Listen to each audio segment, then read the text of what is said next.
Hi, I'm Omar. And I'm Mia. And this is Hey, That's on Netflix Instant Watch, where each week we tell you 5 things to watch on Netflix Instant Watch based on a viewer profile. This week's viewer profile, Adult Swimmer. Now this isn't necessarily Adult Swim shows, but these are shows that Adult Swim fans watch. Really, they're kind of like adult-oriented cartoons. How do you know if you're an adult swimmer? Growing up didn't stop you from loving cartoons, but you did grow up. Your inner child has its own best interests at heart.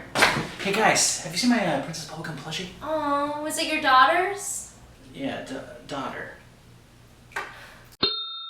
And you've always been cynical when it comes to cartoons. What was the name of that popsicle stick? The little popsicle stick guy? The googly eyes Yeah, the little kind of thing. yeah. You mean Stick Stickly?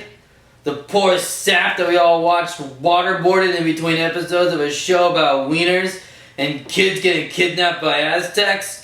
Move it, football head!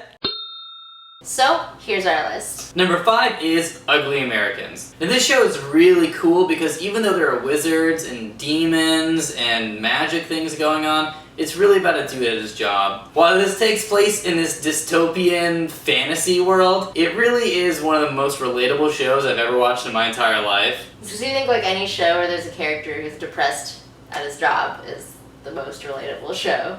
I also think that alcoholics are secretly wizards. Number 4 is Home Movies. If you don't remember Home Movies, which you might not, it was about this little kid who is that weird kid in school who is always like making movies on his camcorder or whatever with his friends. It's a really good adult swimmer show because most adult swimmers were probably that weird kid in school. I'm pretty sure most of the show is improvised because there is no way that you could like write that. Now, if you've already seen all of Home Movies and you want to see something else, a lot of people crossed over to Bob's Burgers, so check that out because it keeps that fast-paced, witty kind of dialogue.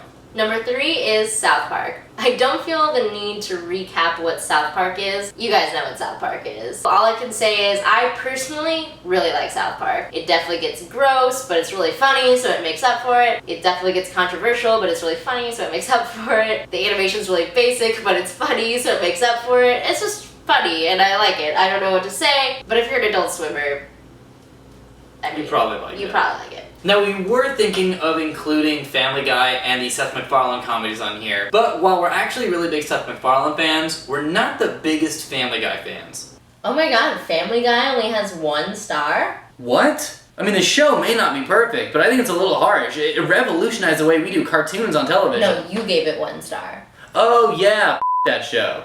Number 2 is Archer. Archer is a spy comedy, so already very cool. It's done in that kind of flash animation style with the really thick lines and like simple colors. It's not like, for example, Ugly Americans or one of those shows that uses the animation to make the show really trippy. There's monsters or talking animals or weird druggy things happening. But it does use the animation for really cool like spy action sequences. Like South Park, it can get a little raunchy, but I'm sure you can handle it.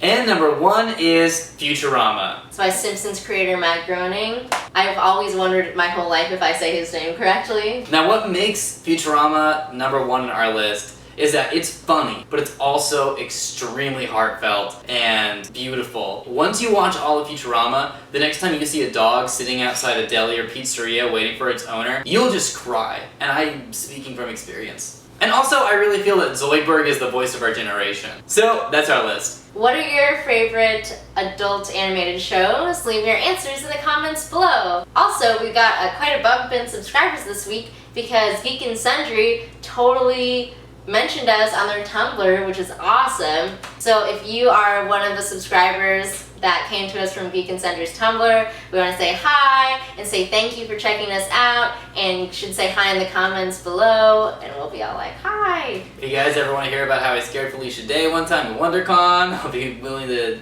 put a video of that. A video, like a reenactment? Yes, I will be playing both Felicia Day and myself. You can also hit us up on Twitter, check out our Facebook, and our blog for more reviews throughout the week. Also, don't forget, we have an announcement video coming out on Monday, so you should check back on Monday. And we want to say a huge thank you to Matt Scavone from Anime Fantastic for dropping by and being our guest this week.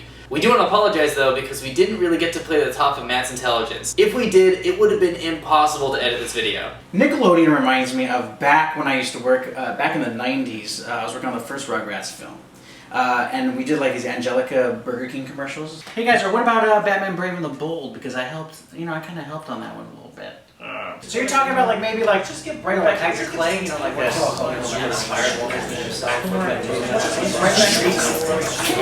Alright, we'll see you next week. Bye. Also, that reminds me of, I used to work for Chuck Jones Productions. That was my first gig, was Michigan J. Frog. Remember WB Spots? WWB. It was in between like Felicity and Dawson's Creek and all that good stuff in the 90s. Also, US Animation.